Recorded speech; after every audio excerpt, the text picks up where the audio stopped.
এক নম্বরটা কি? নেক আমল। ঈমান নেক আমল। বলেন ঈমান নেক। এই ওয়াজটার জন্য বাড়িতে মুখস্থ যায়, এই জন্য আমি এত কষ্ট করতেছি। এক নম্বর ঈমান এবং নেক আমল। আল্লাহ রাব্বুল আলামিন বলছেন ওয়াদাল্লাহুল লাযীনা আমানু ওয়া আমিলুস সালিহাত মিনহুম মাগফিরাতাও ওয়া আজরান আযীমা। আল্লাহ বলছেন দুনিয়ার মানুষ শোনো, ওয়াদাল্লাহ, আল্লাহ তোমার সাথে ওয়াদা করছেন। আপনি বাড়ির থেকে বেরিয়ে এসেছিলেন, বাচ্চা বলছে আব্বা আমার জন্য চকলেট নিয়ে আসবে। আপনি বলছেন ঠিক আছে চকলেট নিয়ে আসবো, কিন্তু বাড়িতে ঢোকার সময় ভুলে গেছেন। আপনি আপনার ছেলেকে বলছেন 5-এ ভালো রেজাল্ট কর, একটা সাইকেল কিনে দিব, কিন্তু আপনি সাইকেল কেনার কথা আর সামর্থ্যে কুলাই নাই, ভুলে গেছেন। বউরে বলছেন এবার খালি বেতন পাই লাল রঙের একটা শাড়ি তোমাকে কিনে দেব। এরপরে কত বেতন গেল, কিন্তু শাড়ি কেনার খেতা বা সামর্থ্য অনেক সময় হিসাবে মেলে না। আমরা ওয়াদা করি, কিন্তু অনেক সময় ওয়াদা আমরা রাখতে পারি না। এরকম আমাদের জীবনে হয় কিনা? কিন্তু আল্লাহ বলতেছেন বান্দা আমার জন্য ওয়াদা করা লাগে না, ফাআলুল লিমা ইউরিদ। আমরা আল্লাহর ব্যাপারে বলি ইন্নাকা লা তুখলিফুল মিআদ, আমার রব কখনো ওয়াদার ব্যতিক্রম করেন না। কিন্তু সে আল্লাহ বলছেন ওয়াদাল্লাহ, আল্লাহ ওয়াদা করতেছেন আল্লাযীনা আমানু, যারা ঈমান আনবে। 2 নম্বর ওয়ামিলুস সালিহাত, ঈমান আনার সাথে সাথে আমলে সালেহ করবে। মিনহুম মাগফিরা, আমি রব্বুল আমিন তাদেরকে ক্ষমা করে দিব। ওয়া আজরান আযীমা, আর আমি রব তাদের জন্য বিশাল প্রতিদানের ব্যবস্থা করব। কথা সহজ, কিন্তু বুঝে ঘাটতি আছে। আমাদের ধারণা আমরা তো আলহামদুলিল্লাহ ইমানদার, ঠিক না ভাই? আলহামদুলিল্লাহ ইমানদার, আমরা ইমান আনছি। এবার যদি জিজ্ঞাসা করে আমলে সালেহ করেন, নেক কাজ করেন, বুক ফুলাই বলবে করি, মানে নামাজ বাদ দেই না, রোজার সময় রোজা করি, হজ যাকাত দেই, সুযোগ বলি কিনা আমরা? প্রিয় ভাই ভালো করে বুঝে যান, ভালো করে অন্তর দিয়ে কথাগুলো বুঝে যান। আপনি আমি মনে করি নামাজ রোজা হজ যাকাত এইগুলা বোধহয় নেক কাজ। আমি আপনার কাছে ধারণা পরিষ্কার করতে চাই, নামাজ রোজা হজ যাকাত নেক কাজ, কিন্তু এইগুলা একমাত্র নেক কাজ নয়। বলবেন হুজুর এটা কেমন কথা? একটা ছেলে স্কুলে ভর্তি হয়েছে, ওই স্কুলের ইউনিফর্ম আছে, ড্রেস, ওই স্কুলে 70% উপস্থিতি লাগে, ওই স্কুলে প্রথম সাময়িক পরীক্ষা দেওয়া লাগে, দ্বিতীয় সাময়িক দেওয়া লাগে, ফাইনাল লাগে, পাস মার্কের জন্য 33 লাগে। এইটা যদি না হয় তাহলে ওই ছেলেকে ওই স্কুলের মধ্যে রাখে না। এটা যদি স্কুলের নিয়ম হয়, তাহলে আপনি যদি ইসলামকে একটা স্কুল মনে করেন, ইনস্টিটিউট মনে করেন, নবীজি বলছেন বুনিয়াল ইসলাম আলা খামসিন, ইসলামেরও একটা বেসিক আছে, যেই 5টা কাজের না থাকলে ইসলামের আর ভিত্তি থাকে না। তার মধ্যে আল্লাহর প্রতি শাহাদাত, এরপরে সালাত, এরপরে আপনার জন্য যাকাত, এরপরে সওম, এরপরে আপনার জন্য আল্লাহর জন্য হজ। এই যে কাজগুলি, এইগুলা ইসলামের বেসিক। এখন আপনি এইগুলা কাজ 33 মাস, এখন কোন বান্দা যদি বলে এইগুলাই করি মানে আমি ভালো কাজই করি, এর বাইরে আর ভালো কাজ নাই, আপনার বুঝের মধ্যে ভুল আছে। এইটা ভালো কাজ, তবে এটা 33 মার্কের কাজ, এইটা না করলে আপনি মুসলমানই থাকেন না, ঠিক না? কিন্তু আমাদের শহরে অনেক লোক নামাজ পড়ে ঈমান ঠিক আছে, আল্লাহর কিতাব ঠিক মতো মানে না, কিন্তু ঈমান ঠিক আছে, আছে না? বলছে আমানতু বিল্লাহি ওয়া মালাইকাতি ওয়া কুতুবিহি, আমি আল্লাহর কিতাবের সব বিধান মানি, আল্লাহর কিতাব যা আছে তার প্রতি আমি বিশ্বাস করি, আমি আল্লাহর কিতাবকে গ্রহণ করে নিলাম। কিন্তু ওই লোককে যদি বলা হয় নামাজের ইসলাম মানলেন, রোজার ইসলাম মানলেন, কিন্তু আল্লাহর জমিনে আল্লাহর বিধান দিয়ে শাসনটা হোক, এই কথা বললে তখন বলে বক্তা দল করে, আছে না? এইরকম মুনাফিক মার্কা অনেক মুসলমান আছে। তার মানে বোঝা যায় আপনি আপনার ঈমান এখনো বোঝেন নাই। আমি আপনার কাছে জিজ্ঞাসা করব, বুঝে থাকলে বলেন তো, কোন লোক কোরআনুল কারীম নিছে, কোরআনুল কারীমের সে বলছে 15 পারা পর্যন্ত আমার মোটামুটি ক্লিয়ার, বাকি 15 পারা এখনো পড়া হয় না, তবে 15 পারার ব্যাপারে আমার কোনো মন্তব্য নাই, বাকিগুলো আমি দেখে শুনে সিদ্ধান্ত নিব, তাহলে সে হচ্ছে 50% মুসলমান। 50%। আরেকজন বলছে পুরা কোরআন ক্লিয়ার, খালি সূরা নাসের ব্যাপারে আমার কিছু মন্তব্য আছে। সূরা নাসটা আমি ভালো করে জেনে তারপরে আমি কোরআনুল কারীমের বাকি মানবো, তাহলে সে 99% মুসলমান। কত পার্সেন্ট? 0 কোরআনের একটা অক্ষর যদি আপনি অস্বীকার করেন, আপনি 0% মুসলমান। আপনি না বলছিলেন আমানতু বিল্লাহি ওয়া মালাইকাতি ওয়া কুতুবিহি, আমি আল্লাহর প্রতি ঈমান আনি, রাসূলের প্রতি, কিতাবের মধ্যে যা কিছু আছে সবগুলোর উপর। তাহলে আপনার কি ঈমান আনা হয়েছে? কথা বললেন হয়েছে। বাঁচার উপায় কি? আমি একটা বাঁচার উপায় বের করছি, যদি আপনারা জানতে চান তাহলে বলে দিব, বলবো। তবে শর্ত আছে, ফিরি ফিরি বলা যাবে না। যাওয়ার আগে আমার সাথে দেখা করে 50 টাকা করে হাদিয়া দেওয়া লাগবে। রাজি আপনারা? হুজুর খুচরা টাকা নেয়, এটা গাড়ি ভাড়া দিতে পারবো না, এগুলো বললে হবে না। কয় টাকা বলবো? দেখেন, পছন্দ হলে টাকা দিয়ে, না হলে দিয়ে না। এখন থেকে আমরা সিস্টেম করে আল্লাহর কাছে আগেই বলে যাব। আমরা এখন থেকে কালেমাটা একটু সিস্টেম করে বলবো, আমানতু বিল্লাহি ওয়া মালাইকাতিহি ওয়া কিছু কুতুবিহি, অথবা বলবো আমানতু বিল্লাহি ওয়া মালাইকাতিহি ওয়া যদ্দুর বুঝি তদ্দুর কুতুবিহি। ফেরেশতা যায় কবরে ধরছে, ধরার পরে বলবো আমি আগেই বলে যাচ্ছি, আমি 8 দিনের মাহফিলে বলছিলাম যদ্দুর বুঝি তদ্দুর কুতুবিহি। আমরা যেমন ধরলে হবে না, বাটাম কি একটাও মাটিতে পড়বে না। এই জন্য ভালো করে বোঝেন, ইসলামের বেসিক আপনাকে মেনে নিতে হবে, ওইটা আপনার জন্য ঈমান। তাহলে আমলে সলে কি? আল্লাহ তো ক্ষমা করতে চান। আল্লাহ রাব্বুল আলামিন আমলে সলে নবীকে দিয়ে শিখিয়ে দিয়েছেন। আপনি আপনার জীবনে কিছু নেক কাজ করতে শুরু করেন। নবীজি বলছেন লিল মুমিনি আলাল মুমিনি সিত্তু খিসাল, একজন মুমিনের জন্য আরেকজন মুমিনের নিম্নতম 6টা দায়িত্ব আছে। আপনি এগুলা পালন করেন। আপনি মসজিদে ঢুকছেন, 5 মিনিট হাতে সময় আছে, অযথায় বসবো না। 2 রাকাত তাহিয়াতুল মসজিদ পড়ি, 2 রাকাত দুখুলুল মসজিদ পড়ি, তারপরে বসবো। 2 রাকাত সময়, 2 মিনিট সময় আছে, সুবহানাল্লাহি বিহামদিহি সুবহানাল্লাহিল আযীম পড়ি। ধান লাগাচ্ছি, আস্তাগফিরুল্লাহ আস্তাগফিরুল্লাহ আস্তাগফিরুল্লাহ। সারাদিনে নিয়ত করছি 100 বার অন্তত দরুদ শরীফ পড়ে ফেলবো। আপনি আপনার আমলগুলো যখন এরকম করে বাড়াতে শুরু করবেন, দেখা হলে সবার আগে সালাম দিব, মানুষকে মসজিদে নেওয়ার জন্য চেষ্টা করব। অনেক মুরব্বী আছে, এই কথা আমি বহু জায়গায় বলছি, আপনার কারণে মসজিদে বাচ্চা কাচ্চা মুসল্লি আসে না। আপনারা মুরব্বীরা রাগ করেন না, আমি কিন্তু আমার সবচেয়ে বাংলাদেশের সিনিয়র মুরব্বী ভাই, ওই ভাইয়ের দাওয়াতে কিন্তু এখানে আসছি। ভাই বলি যদিও, উনি আমার অনেক সিনিয়র। ভালো করে বোঝেন, মুরব্বীদের কারণে অনেক মুসল্লিরা আসে না। বাচ্চা কাচ্চা মসজিদে আসে, একটু হাসাহাসি করে না, একটু কথাবার্তা বলছে। মুরব্বীর গেছে একবারে মাথা গরম হয়ে চিন্তা করছে, কোন বেটা এত বড় হাসলো, আমি তাকে দেখাবো। উনি শেষ বৈঠকে বসে আছে, এখন আত্তাহিয়াতু পড়তেছে, আত্তাহিয়াতু লিল্লাহি ওয়া সালাম। কার বেটা এরকম করলে দেখি, আল্লাহুম্মা সাল্লি আলা মুহাম্মদ, মনে হয় এটা হচ্ছে আকবরের বেটা হতে পারে। এরপরে আল্লাহুম্মা ইন্নী যালামতু নাফসি পড়তেছে, আর চিন্তা করছে ইমাম সাহেব এত লম্বা দোয়া পড়তেছে, বেয়াদবগুলো হাসাহাসি বন্ধ করে না। উনি এই সকল ভাবতেছে আর চিন্তা করতে, খালি নামাজ শেষ অর্থ দেখাচ্ছে। আসসালামু আলাইকুম ওয়া রাহমাতুল্লাহ, আসসালামু আলাইকুম ওয়া রাহমাতুল্লাহ।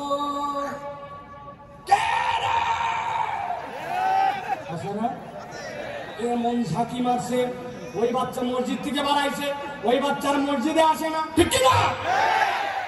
এই মুরব্বী যারা আছেন, কার কার পকেটে চকলেট আছে বের করেন। কার পকেটে আছে দেখি একটু। হুজুর চকলেট কেন লাগবে? আপনি ওই বাচ্চাকে ডাকতে বলছেন, দাদু হাসে না মসজিদের মধ্যে, আয় এদিকে আয়, এই চকলেটটা নে, পরের ওয়াক্তে কিন্তু হাসবি না দাদু, কিন্তু মসজিদে কিন্তু আসবি। পরের ওয়াক্তে আবার দেখা হয়েছে, হাসে নাই, দেখছেন, পাশে নিয়ে দাঁড় করে আরেকটা চকলেট বের করে দিয়েছেন। এক ছেলে কয়দিন চকলেট খায়, পছন্দ করবে না। 2 দিন পরে 5 টাকার একটা কয়েন বের করে হাতে দিয়ে বলছেন, দাদু একটা বিস্কুট কিনে খাস, তুই তো চমৎকার করে নামাজ পড়িস। আপনি ওই বাচ্চাটাকে নামাজে উৎসাহ দিয়েছেন, হঠাৎ করে একদিন আপনার মৃত্যুর ডাক এসে গেছে, কবরে চলে গেছেন। কিন্তু যেই বাচ্চাকে চকলেট দিয়ে আদর করে মসজিদ থেকে বের করেন নাই, মসজিদ মুখী করছেন, 5 টাকার কয়েন দিয়া ওই ব্যক্তিকে আদর যত্ন করে মসজিদের মুসল্লি বানিয়ে দিয়ে গেছেন আপনি কবরে। কিন্তু আপনার 20-25 টাকার ইনভেস্টমেন্ট ওই বাচ্চা যতবার সিজদা দেয় আপনার আমল নামায় সওয়াব উঠে যায়। এর নাম আমলে সালেহ। আপনাকে টেকনিক করে আল্লাহর দিকে আগাতে হবে। আল্লাহ বলছেন, আমার বান্দা যদি আমানু আমিলুস সালিহাত মিনহুম মাগফিরা ওয়া আজরান আযীমা, আমার বান্দাকে আমি রব কেবল ক্ষমাই করব না, আমি বিশাল পুরস্কার দিয়ে দিব ঈমানের সাথে। এই জন্য আমলে সালেহ লাগবে। সাথে সাথে হাদিসের গবেষণায় বোঝা যায়, কোন ব্যক্তি যদি আল্লাহ রাব্বুল আলামিনের কাছে গুনাহ মাফের উদ্দেশ্যে একবার ইস্তেগফার করে, রব্বুল আলামিন তাকে আরো 3টা নিয়ামত দেন। 1 নম্বরে রব্বুল আলামিন ওই বান্দার কঠিন অবস্থা থেকে উদ্ধার করে দেন।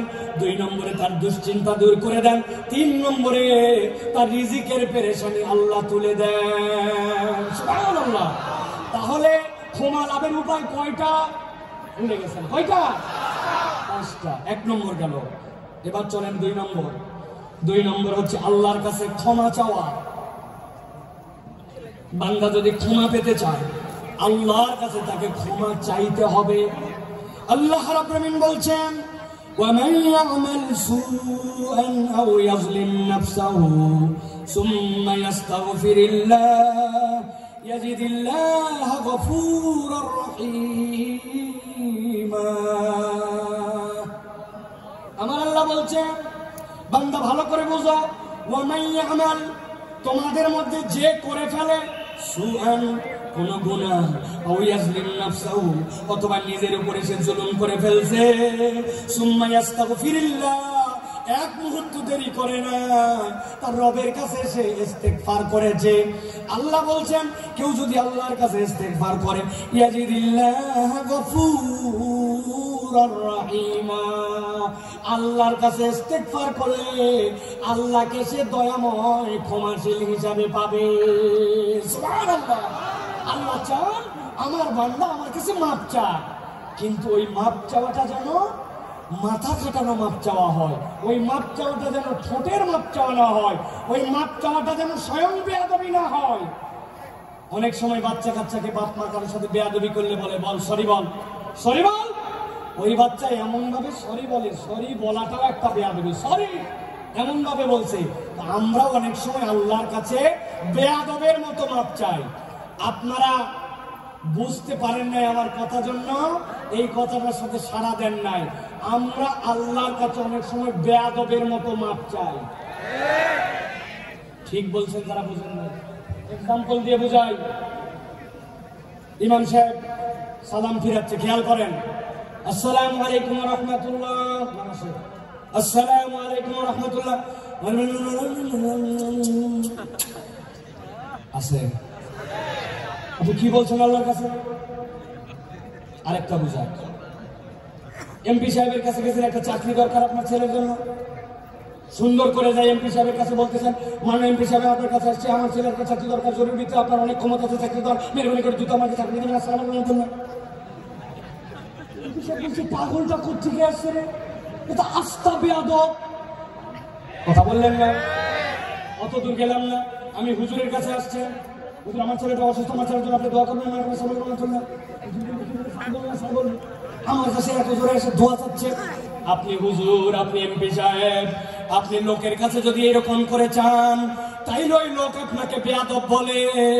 আর আল্লাহর কাছে আমার প্রয়োজন, কিন্তু আমি এমন ভাবে আল্লাহর কাছে চাই, 2টা মিনিট হাতের সময় নাই, মনোযোগ দিয়া তাই মনোবাক্যে দিল লাগায়া আল্লাহর কাছে সিজদায় পড়ে 5 মিনিট 10 মিনিট ধরে কেঁদে কেঁদে আল্লাহর কাছে আমরা মাপ চাই না, অথচ আমার গুনাহ খাতার কোনো শেষ নাই। আপনাদের অবস্থা জানি না। আজকে সকাল থেকে আমার গুনাহ যদি আমার কপাল দিয়ে লেখা হতো নিয়ম সাহেবের মতো, স্টেজে উঠতে দিত না। অনেক মুরব্বী মানুষ মনে করছে বোধহয় মুরব্বীর দাড়ি পেকে গেছে, গুণা নাই। একটা মহিলা তার সামনে দিয়ে চলে গেছে, অন্তরের মধ্যে এমন কথা উদয় হয়েছে, ওইটা যদি বাহিরের মানুষ জানতো দাড়িওয়ালার আর ইজ্জত থাকতো না। জানা গুনাহ অজানা গুনাহ, ভুলে যাওয়া গুনাহ, আমার আপনার আমল নামায় গুনার কোনো শেষ নাই।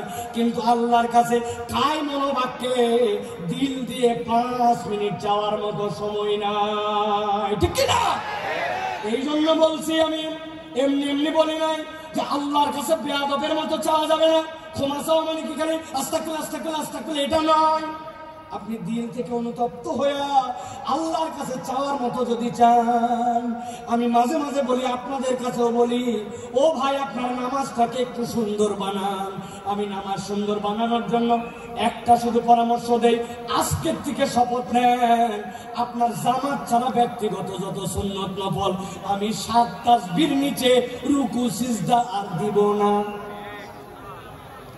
রাজি? সুবহানাল্লাহ সুবহানাল্লাহ সুবহানাল্লাহ সুবহানাল্লাহ সুবহানাল্লাহ সুবহানাল্লাহ, এরকম 7টা তাসবিহ পড়ব রুকুতে। সুবহান রাব্বিয়াল আযীম, সুবহান রাব্বিয়াল আযীম, সুবহান রাব্বিয়াল আযীম, এরকম করে 7টা তাসবিহ রুকুতে, 7টা তাসবিহ সিজদাতে। আমার নফল ব্যক্তিগত নামাজ আজকের থেকে 7টা তাসবির নিচে হবে না। রাজি আছেন ইনশাআল্লাহ? হঠাৎ করে উঠে গেছি 3 বার পরে, রেগুলার অভ্যাস, আবার টাইট করছি পরে রাকাত থেকে, না আমি তো 7 তাসবির নিচে উঠবো না। আমি আল্লাহর কসম করে বলতেছি, আপনার নামাজের 50% সুন্দর হয়ে যাবে। তাহলে 2 নম্বর আল্লাহর কাছে ক্ষমা চাওয়া, 3 নম্বরে আল্লাহর কাছে তওবা করা। বলেন 3 নম্বর তওবা করা। বলেন। অনেকে বলবেন হুজুর ইস্তেগফার আর তওবার মধ্যে কি পার্থক্য? একটু আগেই তো বললেন ইস্তেগফারের কথা, ক্ষমা চাওয়ার কথা, তাহলে তওবার মধ্যে পার্থক্য কি? তওবার রকম আছে 4টা, দীর্ঘ আলোচনা সেদিকে যাব না। কিন্তু তওবার মানেটা ভালো করে বোঝেন। আল্লাহ কোরআনে বলেছেন, তুবু ইলাল্লাহি তাওবাতান নাসুহা, তোমরা আল্লাহর কাছে তওবা করো, তওবাটা যেন নাসুহা হয়। কি হয় নাসুহা মানে? কি আরবিতে নাসুহা শব্দটার উৎপত্তি স্থল 2টা, হয় নাসাহাতুন বা নাসাহাতুন। পেটের মধ্যে বাচ্চা, শাশুড়ি মা চিন্তা করছে আমার মেয়ের ডেলিভারি হবে, বাচ্চা কাচ্চার জন্য কাঁথা সেলাই করা লাগবে, এই ছিঁড়া লুঙ্গি, এই চাদর, অমুক কাপড়, এইগুলা জোড়া দিয়ে দিয়ে কাঁথা বানায়, ঠিক কিনা? ভালো করে মনে রাখবেন, নাসাহাতুন মানে ভাঙ্গা সম্পর্ক জোড়া লাগানো, আর নাসাহাতুন মানে ফেরত আসা। আল্লাহ বলছেন, আমি আমার বান্দাকে দেখতে চাই অতীতের জন্য অনুতপ্ত, ভবিষ্যতে আর করবে না। আল্লাহর সাথে সম্পর্ক ছিন্ন হয়েছিল, জোড়া লাগাবে আর আল্লাহর কাছে ফেরত আসবে। একবার যদি তুমি তওবা করতে পারো, আল্লাহ বলছেন আমি তোমার সব গুনাহ খাতা মাফ করে দিতে রেডি আছি। আল্লাহ কোরআনে বলছেন, وهو الذي يقبل التوبة عن عباده ويعفو عن السيئات ويعلم ما تفعلون।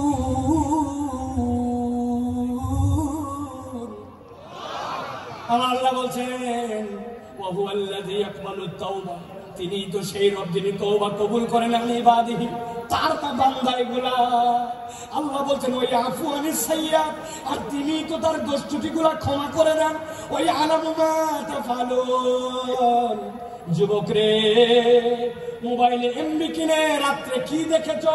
বাহিরে জুব্বা টুপি লাগায়া ঘুরছো, মানুষ হুজুর হুজুর বলছে, কিন্তু নামাজের অবস্থা কি ছিল, আমলের অবস্থা কি ছিল, ভিতরের অবস্থা ছিল কেউ জানে না। আল্লাহ বলছেন মৃত্যুর খাটলি সকলের কাছে লেগে যাবে, কিন্তু আল্লাহ সব জানেন। আল্লাহ চান আমার বান্দাকে আমি ক্ষমা করে দেই। এই জন্য আল্লাহ বলছেন বান্দা যেন আল্লাহর সাথে ভাঙা সম্পর্ক জোড়া লাগায়, আর আল্লাহর কাছে যেন বান্দা ফেরত আসে। সুবহানাল্লাহ। ভাঙা সম্পর্ক জোড়া লাগায় তওবা করে করে যদি আল্লাহর কাছে ফেরত আসে, আল্লাহ কেমন পছন্দ করেন। নবীজি বলছেন, এক লোক মরুভূমির পথে রওনা হয়েছে, উটের পিঠের মধ্যে তার খাবার, 7 দিনের রাস্তা ধরেন, অর্ধেক পেরিয়েছে, যেই না অর্ধেক রাস্তা পার হয়েছে, যাওয়ার পরে একটু গাছের নিচে ক্লান্তি আসছে, ঘুমায় গেছে।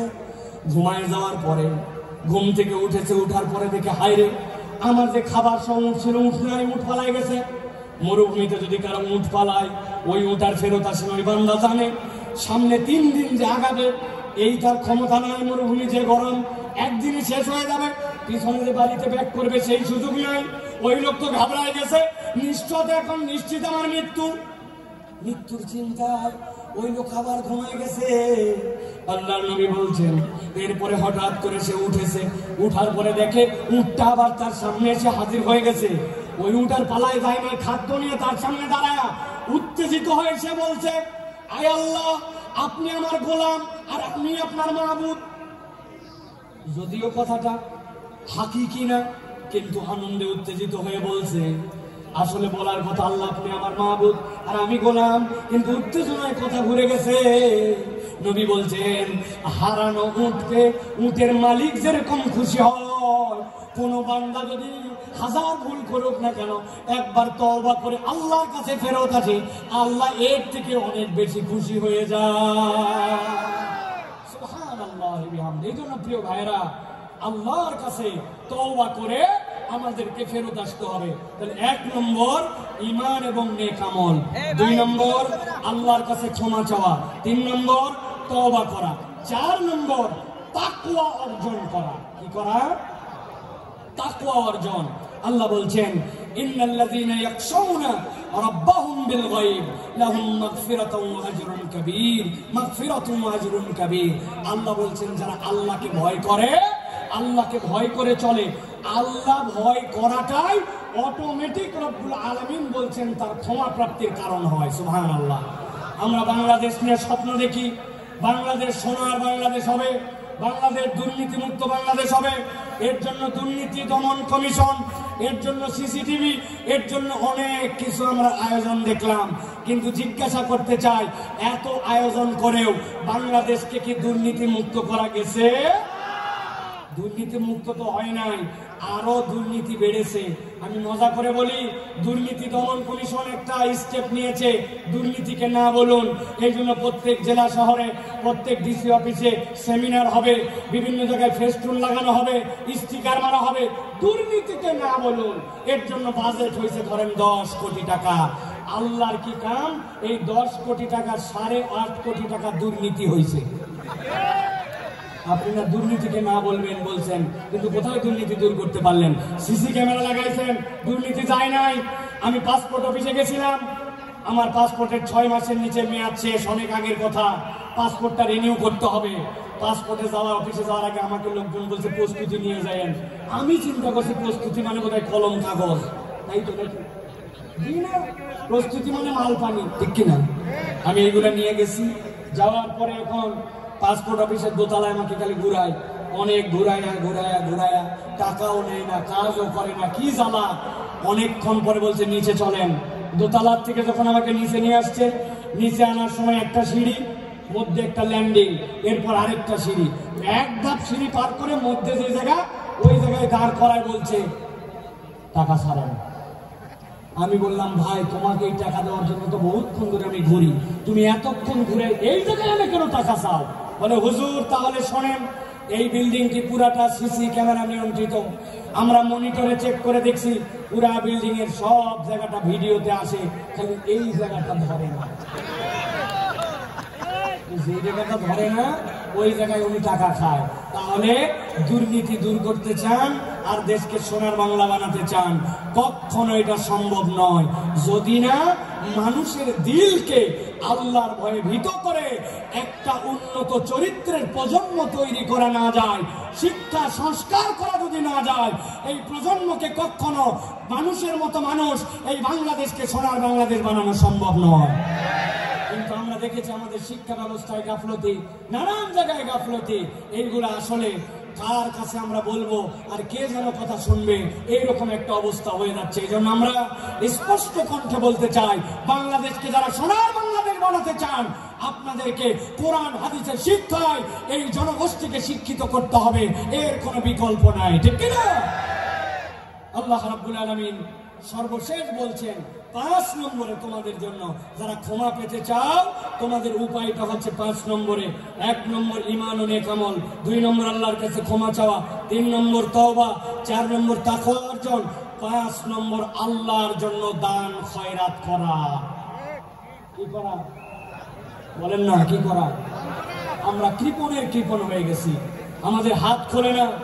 আপনাদের এলাকায় খবর নিয়ে দেখবেন, মসজিদে আপনাদের জুমার দিনে মুসল্লি 200 জন, প্রত্যেকটা মুসল্লি যদি 20 টাকা করে দেয়, মসজিদে 4000 টাকা হয়। 4 জুমা মিলায়া মসজিদে একটা ভালো ফান্ডিং হয়ে যায় 20,000 টাকার। মসজিদ কারো দিকে তাকাতে হয় না। কিন্তু আমাদের মুসল্লিদের অবস্থা এমন, মসজিদে সেরা টাকা দেয়, একটা টাকা পকেটের থেকে বের হয় না। আপনি যদি ক্ষমা পেতে চান আপনাকে দান খয়রাত করতে হবে। দান খয়রাত না করলে ক্ষমা পাওয়া যায় না। দান খয়রাত ক্ষমা প্রাপ্তির মাধ্যম। আমি ছোট্ট 2টা হাদিস বলে শেষ করে দিব। এক মহিলা নবীজির কাছে আসলো, আসার পরে নবীজির জন্য একটা বুর্দা নিয়ে আসলো। বুর্দা মানে এমন একটা চাদর, পাশ দিয়ে ঝালর লাগানো। মহিলাটা ইয়ামেন থেকে সেই চাদর নিয়ে আসছে। সাহাবীরা বলছে নবী সাল্লাল্লাহু আলাইহি ওয়াসাল্লামের কাছে আসে যখন বলল হাদা হাদিয়াতুল লাকা ইয়া রাসূলুল্লাহ, নবীজি এমন ভাবে হাত পেতে ওইটা নিলেন যেন কতই না তার প্রয়োজন। সম্মান জানায় নবীজি নিলেন। নেওয়ার পরে নবীজি গায়ে দিলেন। সাহাবায়ে কেরাম বলছেন নবীজির গায়ে এত সুন্দর লাগছিল, এত সুন্দর ড্রেসে আমরা নবীকে খুব কমই দেখেছি। হঠাৎ করে একজন সাহাবী বলে ইয়া রাসূলুল্লাহ আপনার চাদরটা আমাকে দেন। নবীজির সাথে সাথে উঠে বাড়ির মধ্যে চলে গেলেন। সাহাবীরা বুঝলেন নবীজি পুরাতন চাদর পরে নতুন চাদরটাই সাহাবীকে দিয়ে দিবেন। সাহাবায়ে কেরাম ওই সাহাবীকে বললেন তুমি এই কাজ করলে কেন? নবীজি দেখলেন না কত সুন্দর লাগতেছিল, কত আগ্রহ করে নিলেন, তুমি কেন এখনই চাইলে? ওই সাহাবী বলতেছেন আমার সাহাবীরা চাদরের যে খুব বেশি আমার দরকার তাও না, কিন্তু আমি চেয়েছি নবীজি চাদরটা গায়ে দিয়েছেন, আর কেউ গায়ে দেয় নাই, ওই চাদরটা দিয়ে যেন আমার দাফন কাফন হয়, এই জন্য আমি চাদরটা চাইছি। ঠিক ঠিক নবীজি বাড়ির থেকে বের হয়েছে, তার হাতে চাদরটা তুলে দিলেন। আল্লাহ নবীর কাছে কেউ চেয়েছে আর ফেরত গেছে এরকম কোনো প্রমাণ নাই। এক মহিলা নবীজির জন্য কয়টা খেজুর আর একটা শশা নিয়ে আসছে। যাদের শরীরে এনার্জি পান না, শরীর ভালো হয় না, পেটের অসুবিধা নানান কিছু, আপনি শশা আর খেজুর মিলায় খাবেন, আল্লাহ চাইলে আপনার শরীরকে আল্লাহ চাঙ্গা বানায় দিবেন। নবীজি পছন্দ করতেন, ওই মহিলা নিয়ে আসছে এটা। নবীজি এক বাটির খেজুর ঢেলে শশাটা ঢেলে নিয়ে নবীর কাছে যতগুলা সম্মান করছিল সবগুলা তুলে বাটির মধ্যে বসছেন, ভরে তার কাছে তুলে দিয়েছেন। ওই মহিলা তো ঘাবড়ায় গেছে, কয় খেজুর আর শশার বিনিময়ে আল্লাহ নবী এত কিছু দিয়ে দিলেন। নবীজি সর্বোচ্চটা দেখায় দিয়ে গেছেন, উম্মতের কাছ থেকে কেউ যেন ফেরত না যায়। সুবহানাল্লাহ। অতএব আপনি যদি আল্লাহর কাছে ক্ষমা পেতে চান দান খয়রাত আপনাকে বাড়াতে হবে। হযরত আলী কাররামাল্লাহু ওয়াজহাহু তার অভ্যাস ছিল, তিনি যদি আল্লাহর কাছে ইস্তেগফার তওবা করতেন, যতবার তওবা করতেন ততবার সাদাকা করতেন। নিয়ত করছি ফজরের নামাজ আর বাদ দিব না, কিন্তু বাদ হয়ে গেছে। তওবা করছে আল্লাহ আগামী কালকে থেকে ঠিক করব, কিন্তু 100 টাকা পানিশমেন্ট দিয়ে দিছি। আল্লাহর কাছে বলছে আর মিথ্যা কথা বলবো না। আবার ফট করে একটা মিথ্যা বের হয়ে গেছে। নিয়ত করছি 2 রাকাত নামাজ পড়বো আর 100 টাকা দান খয়রাত করবো, তওবাও করছি সাদাকাও করছি। এটা আলী রাদিয়াল্লাহু তাআলার চরিত্র ছিল। এই জন্য আল্লাহর কাছে যদি ক্ষমা পেতে চায় মুসলমানের চরিত্র কৃপণ হবে না, মুসলমানের চরিত্র হবে হাত খোলা। সুবহানাল্লাহ। একটা ফকিরের অনুভূতি বলে আজকের কথা শেষ করব। এক মালদার লোক, তার কাছে এক ফকির গেছে, যে বলছে কিছু দেন। পকেটে হাত দিয়ে দেখে মানি ব্যাগ নাই, বুক পকেটেও টাকা নাই, বিব্রত হয়ে গেছে। আরে আমি তো মানি ব্যাগ ছাড়া জামা নিয়ে বের হয়েছি। ফকির ডাক দিছে, ডাক দিয়ে গায়ে হাত দিছে, পিঠে হাত দিয়ে বলছে বাবা রে, সত্যিকার কথা পকেটে টাকা একদম নিয়ে বের হয়ে নাই, ভুলে গেছি টাকা আনতে, মানি ব্যাগ আনতে মনে নাই, এই জন্য তোকে দিতে পারলাম না বাবারে, এরপরে তুই চাইলে ইনশাল্লাহ তোকে দিব। এই কথা শুনে ওই ফকির দোয়া করতেছে ওই লোকের জন্য, আল্লাহ আপনাকে বারবার মানিব্যাগ আর টাকা ছাড়া বের হওয়ার তৌফিক দান করুন। ওই লোক ঘাবড়ায় গেছে, কিরে আমার প্রতি কি রাগ করে এই কথা বললো নাকি? বদদোয়া করলো নাকি? যে কোনো একজন আজানের উত্তর দেন। আমার প্রতি রাগ করলো নাকি? বদদোয়া করলো নাকি? বলছে বাবা তুই এই কথা বললি কেন, যে বারবার আপনি মানিব্যাগ ছাড়া বের হন? ও বলতেছে শোনেন, টাকা চাইলে তো কতকেই দেয়, ভালো মনে দেয়, খারাপ মনে দেয়, অনেক টাকা দেয়, কিন্তু আমরা যারা দরিদ্র মানুষ, হত দরিদ্র মানুষ, মানুষ আমাদের সাথে একটু সুন্দর করে কথা বলে না, কেউ একটু গায়ে হাত দিয়ে আদর করে কথা বলে না, টাকা চাইলে টাকাটা দেওয়ার সময় কেমন করে জানি দেয়, আমরা তো একটু ভালোবাসাও দাবি করি। তা আজকে আপনার পকেটে মানিব্যাগ না থাকার কারণে যে গায়ে হাত দিয়া, মাথায় হাত দিয়ে আদর করে আপনি ভালোবাসা দিচ্ছেন, ওইটা আমার অনেক বেশি দরকার। এই জন্য দোয়া করছি আপনি মানিব্যাগহীন আসেন, তাহলে আমি আদরটা অন্তত পাবো। বুঝেন, সব সময় সব অভাবী মিসকিন কেবলমাত্র আপনার কাছে টাকা পয়সার ডিমান্ড করে না, ভালোবাসা চায়, সুন্দর কথা চায়, আদর চায়, স্নেহ চায়। এটাও আল্লাহর পক্ষ থেকে বড় একটা দান হিসাবে বিবেচিত হবে। অতএব আচরণ সুন্দর করি, দান সাদাকা করার চেষ্টা করি। ক্ষমা প্রাপ্তির এই 4টা গুণ। আর প্রথমে আপনাদের কাছে বলেছি, আল্লাহর কাছে ক্ষমা প্রাপ্তির তালিকায় ওঠার জন্য, হেদায়েতের রাস্তা পাওয়ার জন্য 2টা সিঁড়ি।